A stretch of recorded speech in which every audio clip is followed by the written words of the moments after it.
Hey everybody, welcome to Review with Me, your review guide of shows, movies, and everything in between. Be sure to click the like button, hit that notification bell, and subscribe to the channel. Now, let's get on with this review. Welcome back, welcome back. Let's get into it. We are reviewing And Just Like That, Season 3, Episode 7. This episode is called They Want to Have Fun. They want to have fun. But what I saw a lot in this episode was a lot of weird people, weirdos acting too shy to sing karaoke in a house party. Some people are so brazen enough to sing karaoke at a resort, on a ship, in a public space, but in a home, in an actual house party, y'all too scared to sing. I wasn't mad at all for LTW's son to have sung back to back in that scene, but let's get into it. We start off with Carrie. Right up front to Duncan. She's right up front to Duncan, and she says to him, she's right up front of his door, is what I'm saying. Like, she's right. I'm about to say she's opening his door, but he opens his door and then she's right there because she knocks on the door and yada yada. She's like, I'm mad at you. And the way that this episode began, I thought it was gonna be I'm mad at you.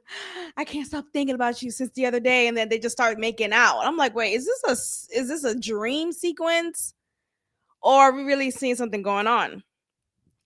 Come to find out, she's mad at him because she is so impressed with his writing.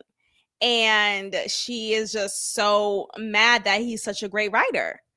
So of course he is happy about that. He thanks her for that.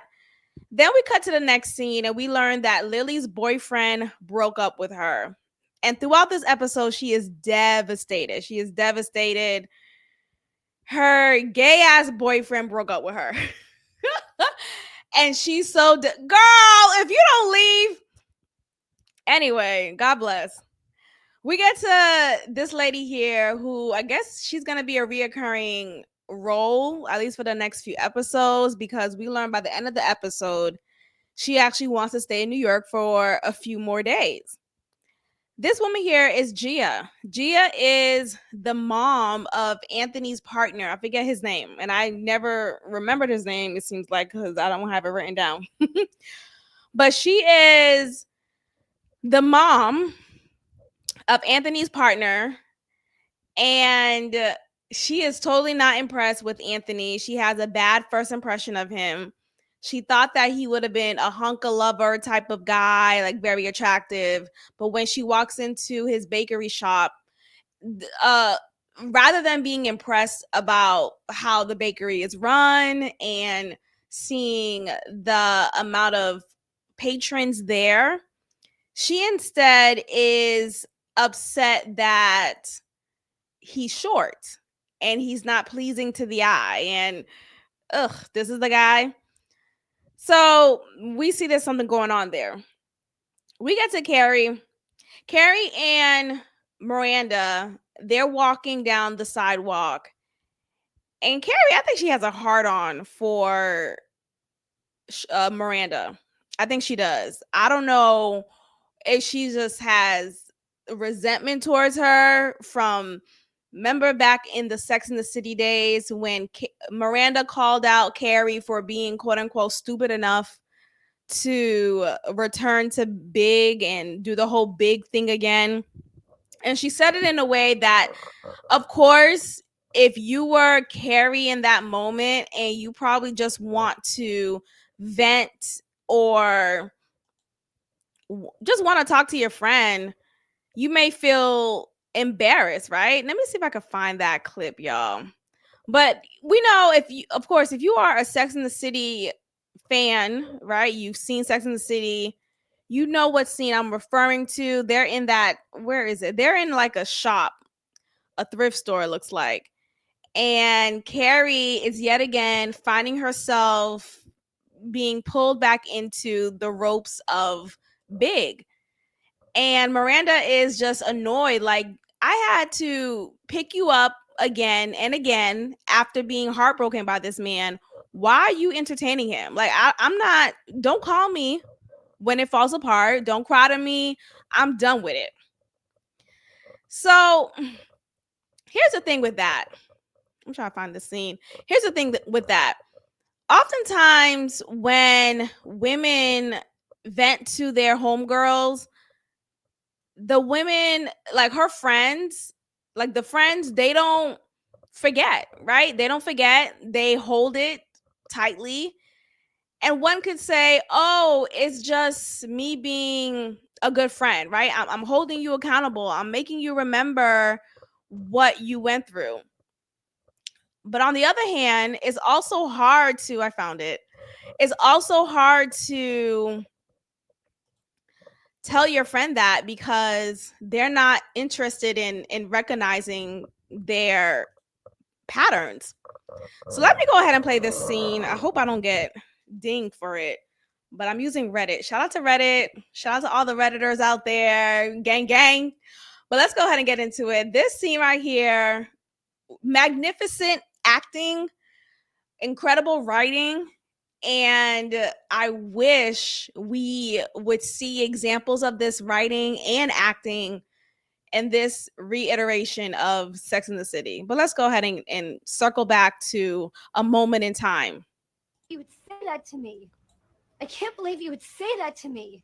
If you start up with Big again... I am not starting up with Big again. Well, if you do, I don't want to know anything about it. I mean it, Carrie. No calls, no crying. Oh, what are you going to do, Miranda? You going to cut me out of your life like you did to Steve? What? The first sign of any little weakness or flaw, and you just write people off. My God, Miranda, you are so judgmental. Oh, what, you can say that I'm pathetic and needy and I can't say anything to you? You know, everybody's not as tough as you, Miranda. Pete, some of us make mistakes. Perfect, that's just perfect. Walk away. It's all my fault. And right there, next to the 2 for $5 bin, Miranda and I had our first big fight. And you saw what they did there? Their first big fight. Okay, the writing was spectacular then. So shout out to this moment in time. What I want us to understand though is like I think two things can be true when we think about this scene and when we think about the last scene from this current episode. That yes, Carrie may make mistakes. She may find herself back in the ropes of behaviors that may not be as successful as she may hope. But at the same time, you have Miranda, who I think on one hand, she is trying to look out for her friend. But on the other hand, there is a sense of judgmental tone to her voice, to her asking, to her questions, to all of that. So there needs to be an even balance between the two. And that is something that is hard to figure out with some friends, some female friends in particular. So I feel like the best way to handle it if I was Carrie, I'm not talking to you about my love life. That's the best. You ain't gotta know shit until something goes really serious where, okay, yeah, we're getting married. Like it's official, we're getting married or we're moving in together. I'm not going to talk to you about any of the in-betweens because I don't want to hear shit you have to say. I don't want to hear shit you have to pick up on. This ain't your business. This ain't your business. I'm just saying, like, I think sometimes friends have a tendency, and I'm being particular with female friends. Female friends have a tendency of overstepping. And no matter how much you may do it from a place of love, your delivery still isn't helpful. But let's continue, y'all. I'm going all over. So we get to Carrie, okay? Carrie wants to throw Charlotte a birthday party. Remember, Charlotte confessed to Carrie about Harry's cancer diagnosis, and thankfully is prostate, and it was caught much earlier than it was caught early. So he has a fighting chance, and with prostate cancer, you have more of a survival rate than other cancers apparently. So that's great. But nonetheless, it is still a trying time and it's stressful. Charlotte was sworn to secrecy by her selfish husband. And we find out later on in this episode that he feels apologetic and actually apologizes to her in front of her friends for swearing her to secrecy. But nonetheless, Charlotte did confess to Carrie. She had a vulnerable moment and they just was there for each other, right? So Carrie can't tell Miranda why she thinks Charlotte needs a pick-me-up party. So while Miranda was trying to figure out, wait, what's going on? While Miranda was trying to figure out what's going on, she's guessing, and then Carrie would pause after some of her guesses, and that made Miranda believe, wait, something's wrong with Harry. And obviously something is wrong with Harry, but because Carrie has to hold this secret, she instead says, no, not Harry, Harry Belafonte, whatever the name, the dog that they have, that English bulldog or American bulldog, I think. So she lies and says, actually, their dog. Their dog has cancer, and Charlotte is so upset about it. And it's like, girl, now you gotta put it on the dog? But y'all notice while Carrie had this grand idea to throw Charlotte a birthday party, she says, oh, we can have it at no, I think at first, did Miranda say, I think Miranda suggested, oh, we can have it at my place, since it's a new place and I want some people over, something like that.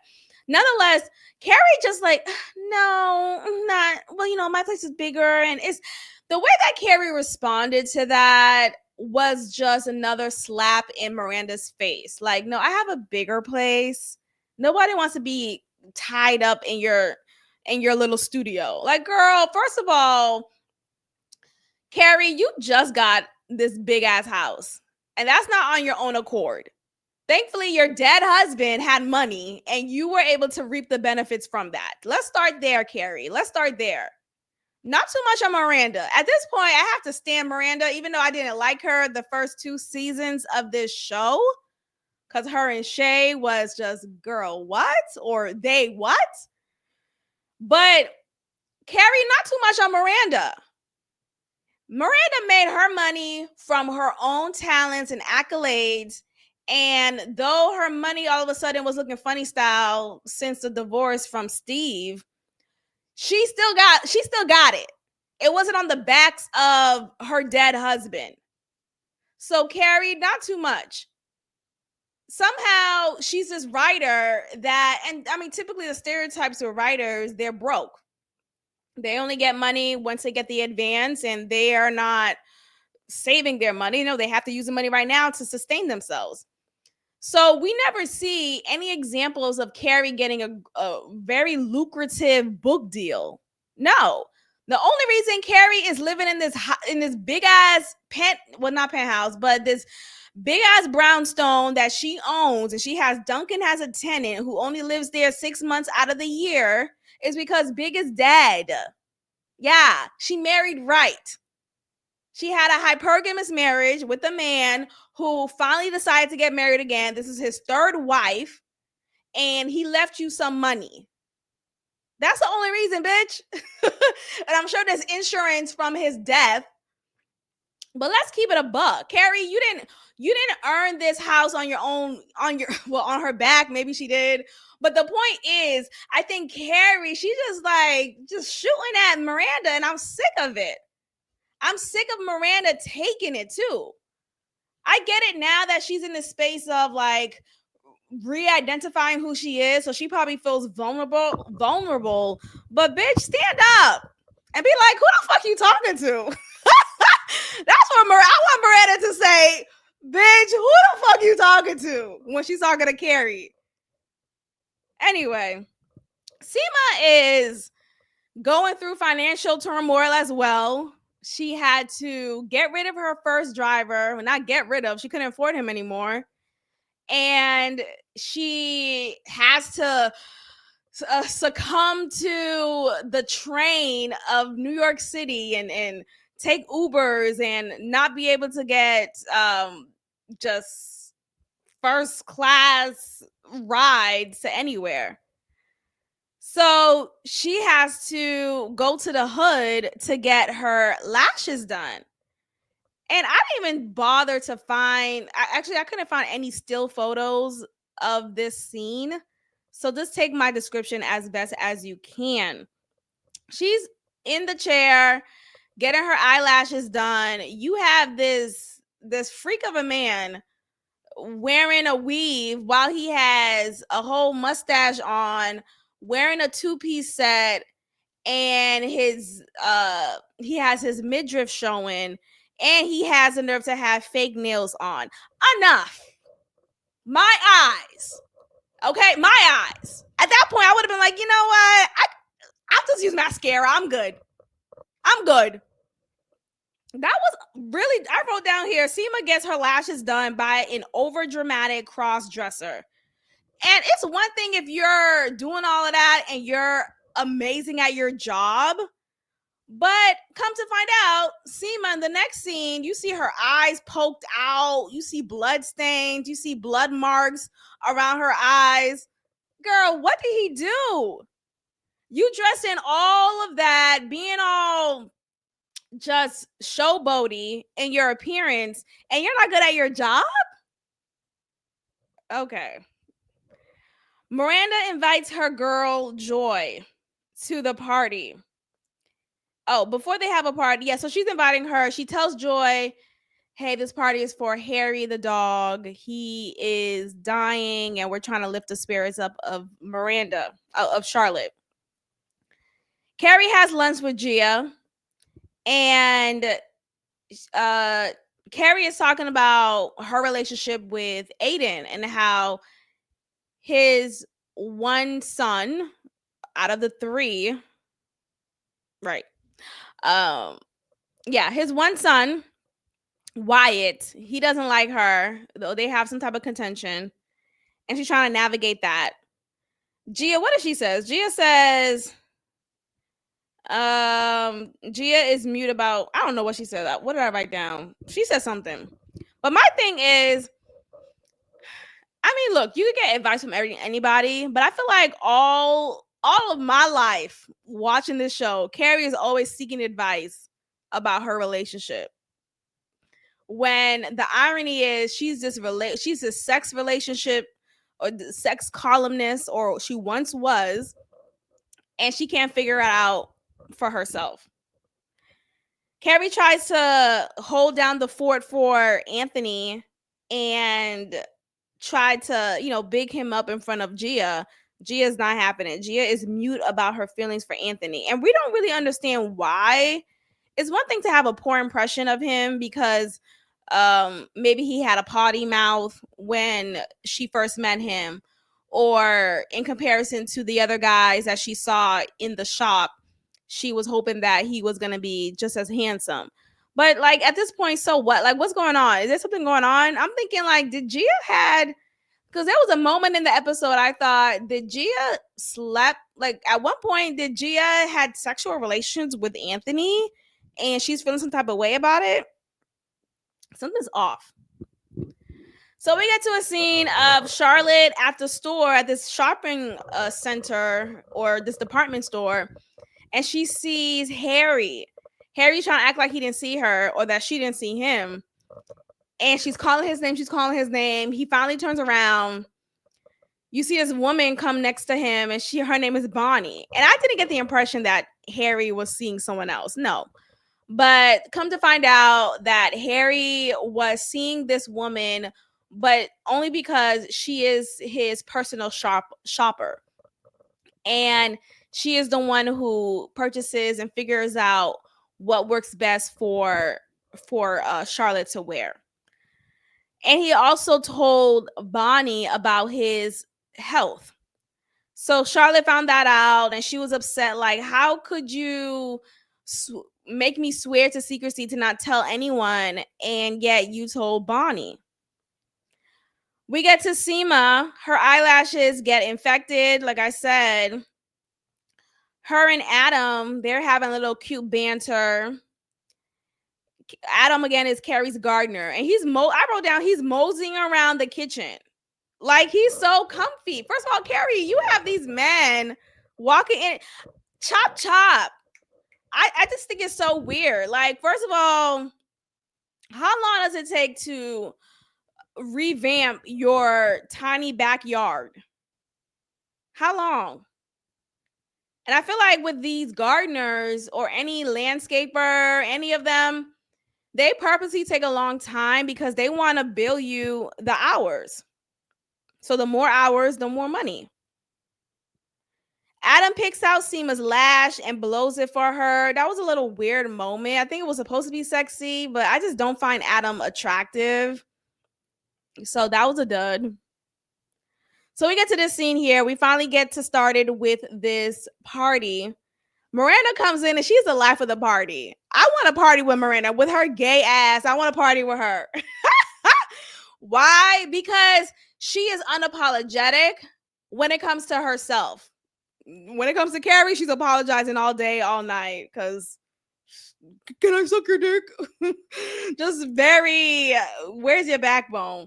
But when it comes to having fun, when it comes to looking awkward, but still going about life and still, I just love that. I think there's something admirable about her character that I definitely appreciate. So Miranda brings the balloons and she brings a karaoke machine. Carrie's like, Carrie, what are y'all gonna do? Just eat hors d'oeuvres? Duncan lets Carrie know that he really likes her chapter. He finished reading it and he really likes it. She warns him about the party. She lets him know, like, look, I considered getting you a hotel, but instead I would like if you could come. Like, I'm inviting you to the party. As she's getting ready, getting set up and all that stuff, we see Miranda, and we're going to circle back to it actually, but we see Miranda picking up the chapter that Carrie finished and that she had Duncan read.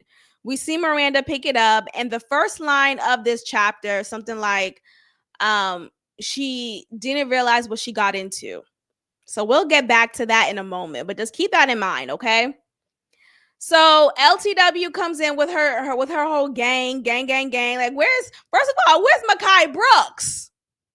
LTW, where's Mekhi Brooks? The man, the coworker, Marion, where's he at? You always talking about work. Bring work with you.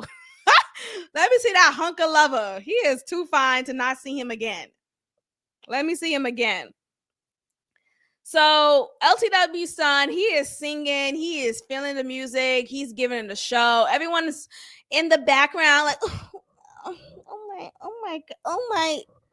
Y'all don't know how to sing? Even if you don't know how to really carry a tune, karaoke is about having fun. So why is everyone acting? And the weird part is you see Carrie throughout this episode or this scene actually. She's looking around awkward too, like she wants to crawl in a corner. Girl, what? You was the one who told Miranda about this idea to have this big party, and you're acting all scary for what? And then even Charlotte's ass looking all weird too, talking about, I don't want to karaoke. I don't want. No. Why are y'all acting? What? I love a karaoke all day. So Gia finally arrives, and what did Anthony say? Because Anthony was married. I forgot. He was married. He was married to that other gay guy with the glasses who actually passed away in real life. So rest in peace to him. But he said to Carrie, don't let her know I was married. Like, lie and say I wasn't married. Something like that. And Carrie's response said, neither was I. Carrie, you were married to Big for 10 years. You spent 10 years of your life with this man, and he died. And after that, you talking about, what if Big was a big mistake? I was so mad when she said that. Like, girl, no, it wasn't. It was a choice that you made beyond 10 years. It was a choice that you kept making. You cheated on Aiden with Big. Mistake is, oh, I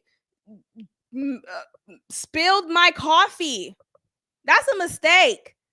But a relationship for that long, that was intentional upon intent. No, that wasn't intent.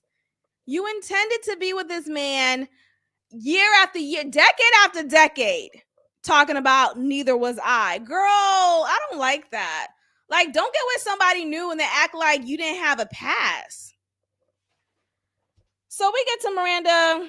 Again, she is the only fun one at the party, and I will want to party with her. Seema walks in wearing this pirate eye patch, Louis Vuitton, that she made from a little baggie, a little Louis Vuitton baggie or something like that. But she's still looking fashionable, so she's looking good. Adam is so smitten by her. I don't really see a future there. I just see something fun, but we'll see. Duncan wanted to talk to Carrie in the back. He's like, "Can I talk to you in the like on the terrace? Can I talk to you on the terrace?" And he's just pouring into her like, "I really loved your book." And he's telling her the details of what he loved about the chapter. And he's just really, really impressed. And Carrie just taking it in like, oh my, doing that whole neck thing that she, girl, put your neck straight. Miranda reassures Harry. She lets Harry know because, again, Miranda's under the impression that it's the dog. It's the dog who is sick. So she's letting Harry, the actual human, the husband of Charlotte, she's letting him know, like, look, when Harry dies, he'll be in good hands. I mean, Miranda will be in good hands. We're here to support her. And Harry's thinking, like, wait, what does she think? But she didn't say Harry. She said, look, when the unthinkable, I think, yeah, that's what she said. She said, when the unthinkable happens, we'll be there for Charlotte and she'll be in good hands. So Harry's taken aback because he told Charlotte, bitch, don't tell anybody. Only I could tell anybody. Carrie admits to Charlotte that she didn't tell Miranda the truth. She instead said the dog was sick. And then Charlotte's like, oh my gosh, that's actually worse. That's worse. Like, can we stop like pedestalizing dogs so much? I love my dog, but don't say it's worse to lose a dog than it is to use a human. I don't know. I don't think we should even compare. It's still sad. Let's just say that. It's still sad. So Harry confesses to the girls and apologizes to them for, well, on behalf of what he said to Charlotte about keeping it secret. Seema and Adam, they're talking on the stairs. They're clearly connecting. I don't know if it's the alcohol, but something's there. And they whisk away in the cab, making out. But I don't like seeing Seema. I don't know. Look, I get these are older people, but enough. I don't want to see make out sessions from y'all. It's just a little weird. Gia wants to stay in New York, like I said. What happened next? Okay. Adam is drunk and karaoke sings to Seema. They make out in the taxi. Boom. Okay, let's get to the final scene, y'all. And this is the epic scene of this episode. We get to Carrie yet again going off on Miranda at any point in time because Miranda decided to let Carrie know, hey, I'm noticing a little vibe between you and Duncan. And I'm actually going to play a clip for y'all. And I hope, again, we don't get dinged. But shout out to Reddit because, again, Reddit is that girl. So let me go ahead and play this clip for y'all. Make sure you are watching me as we're discussing, okay? And be sure to like the video, leave a review. Let me know what you think about this episode. How do you think Carrie is as a friend? How would you react to her? Because I couldn't if I was Miranda. I could not just sit tight. But let's go ahead and watch this clip here from this last scene. I'm going to remove that. And then I'm going to add this to stage. There we go. And we're going to go ahead and just break this down. You and Duncan seem to be having fun as well. Kind of caught a little vibe there. Saw you across the room laughing and sipping his drink. Yes, I laughed and I sipped a drink. What are you saying? Wait, are you upset? I don't understand what's happening right now. We were just doing a fun little party debrief. Miranda, I'm in a relationship. Well, of course you are. I was just saying it was nice to see you having fun. I don't have fun. I'm not saying anything is going on. It's just, you know what? Never mind. No. Don't do that. It's just what? It's just sometimes it seems like you're working so hard with Aiden. Well, yes, I guess I am. Not all relationships are effortless. Yes, I got it. I know Joy and I have only been together for what? A few weeks? a month. Well, that's great. Aiden and I are over 20 years in, and it's complicated right now. So yes, maybe. And I'm gonna pause right there because, girl, that's a lie. That's a lie. Y'all haven't been together for 20 years. You may have known him for 20 years. Or no, I can't even say that. I can't even say it like that because Carrie, yeah, you met Aiden 20 years ago. But y'all didn't have a lasting friendship at the very least for 20 years. Cut the shit. Cut it out. And let's talk about a few seconds before this part here, right? She says, "Oh, not every relationship is as effortless as yours." And this is in reference to just a moment ago, Carrie telling Miranda how she really likes Joy. And Miranda is explaining, yeah, I really like her too. It just feels so effortless with her. And this was when, boom, Miranda says, or she starts off this conversation. There is a jealousy there that Carrie is feeling, this feeling of effortlessness. But instead of really allowing herself to feel that jealousy or name it at the very least, she says, well, how long y'all been together? For a few weeks? And then Miranda's saying, a month. Girl, it's a few weeks. But the point is, she's trying to minimize Miranda's relationship by saying, oh, I've been with Aiden for 20 years. No, you have. When? What 20 years is this, Carrie? You were married to Big for 10. So are you saying there was an overlap? Was there an overlap again? Are you just a cheater? That's one. The Sex and the City 2, that movie, she was thinking about sleeping with Aiden, or she didn't even sleep. She only kissed him. But that was after they haven't seen each other for years at that point, and they finally see each other while she's on vacation with her girls, and she happens to smoosh down Aiden, but that was that. Aiden at that time was not interested in leaving his wife and his family, but that was it. I think Carrie was still married then. No, she was still married then, but I think that it was at that point when they were kind of opening the marriage a little bit. It's a long time ago. But the point is, Carrie, you was not in a monogamous, exclusive, just me and you, consistent relationship with Aiden for 20 years. Cut the shit. But let's continue. Only a few more seconds. I'm gonna circle it back real quick because Carrie was just a piece of shit during this scene. I know Joy and I have only been together for what? A few weeks? a month. Well, that's great. Aiden and I are over 20 years in, and it's yeah, it is great. And it's effortless. I don't have to work too hard to be with this bitch. How about you? You couldn't see a man for 5 years, and then suddenly he wants to call you out of the blue and he wants his dick massaged.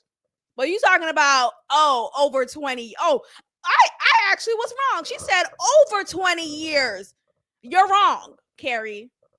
It's complicated right now. So yes, maybe it's been complicated. it's never not been complicated between her and Aiden. And then if we even circle it back to when they were first together, like back in the Sex and the City days, the show, that relationship was like 2 years max. And during that relationship, she cheated on him. And then they finally got back together. But eventually it fizzled out because she just could not see herself marrying Aiden. So what are we talking about?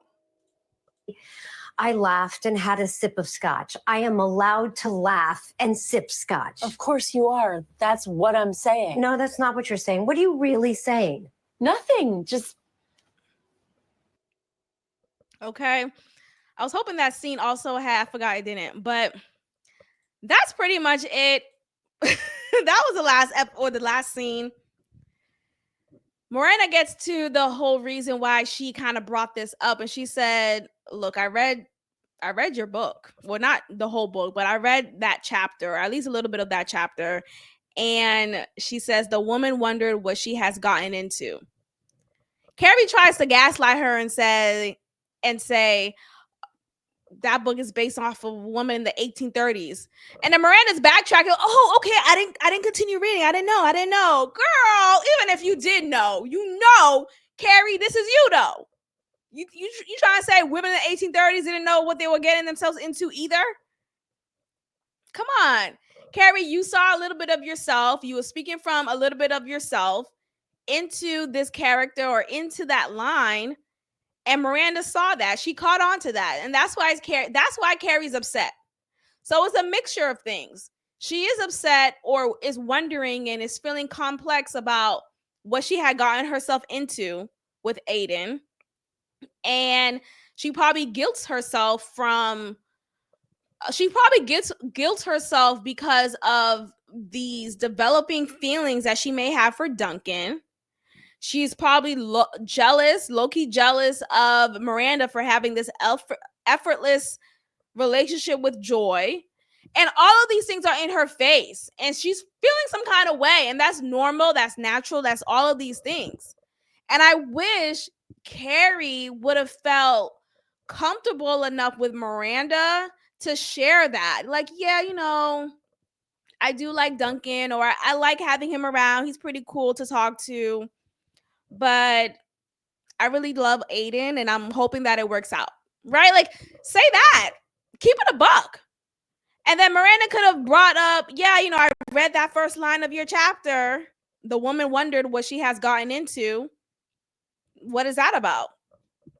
Carrie could, yes, explain, well, it's based in 1876, but I do see myself a little bit in that line because sometimes I do wonder what I have gotten myself into with Aiden. That's it. Call it a buck. Why does she feel so on the offense with Miranda? And for Miranda to take it like a punch, like she is continuously a punching bag for Carrie, and I'm sick of it. I am hoping, but the writers for this show, they have been incredibly disappointing. But my hope is, hopefully by the end of this season, we see Miranda sticking up for herself. We see some of the other women, whether it's Charlotte or Seema, but definitely Miranda. I think Miranda needs to be the first one. We see them standing up to Carrie and saying, bitch, you doing too much. Say it just like, you don't have to say it any white way. You don't have to say it upstate New York way. Just say, bitch, you doing too much. Stop talking to Miranda like she ain't shit. Stop being disrespectful and stop catching an attitude. Don't look at me like that. Who you looking at? All of that. But anyway, that's the end of this episode. Let me know what you think about this episode of And Just Like That. And I will let you guys know my thoughts to your thoughts. I just freaked that. But anyway, I'll see you guys next time. Goodbye.